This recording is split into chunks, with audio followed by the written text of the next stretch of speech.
Zaidi ya kondoo na mbuzi 70 wanaoshukiwa kuibwa wamepatikana baada ya operesheni iliyoongozwa na taarifa za kijasusi katika kijiji cha Kapswar karibu na msitu wa Shamanek katika kaunti ndogo ya Nyahururu. Polisi sasa wanahimiza wakazi waliopoteza mifugo kufika katika kituo cha polisi cha Nyahururu kuwatambua, huku uchunguzi ukiendelea kuwasaka wote wanaohusishwa na wizi huo. Laban Muhinda na mengi zaidi.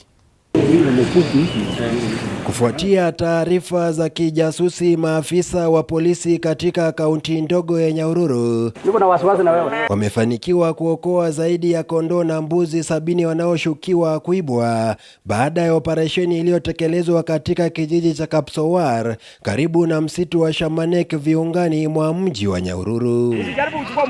Kwa mujibu wa kamanda wa polisi wa kaunti ndogo ya Nyahururu Joseph Matiku, mifugo hawa wanaaminika kuibwa kutoka maeneo mbalimbali ya kaunti za Laikipia na Nyandarua kabla ya kufichwa katika boma la mshukiwa. Na kwa boma yake we were able to recover more than 70 goats and sheep.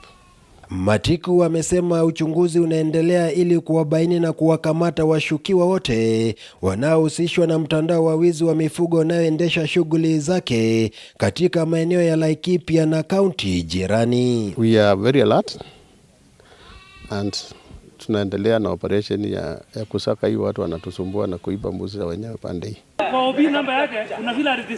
Baadhi ya waathiriwa tayari wamefanikiwa kutambua mifugo wao na wameishukuru idara ya polisi kwa kuimarisha vita dhidi ya wizi wa mifugo, wakisema hatua hiyo imerejesha matumaini kwa wafugaji wadogo ambao wamekuwa wakikumbwa na hasara kutokana na uhalifu huo. Wa leo ni safari ya 3 ambao wamewashika kondoo wengi sana.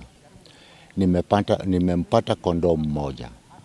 Wale wengine 16 siwaoni.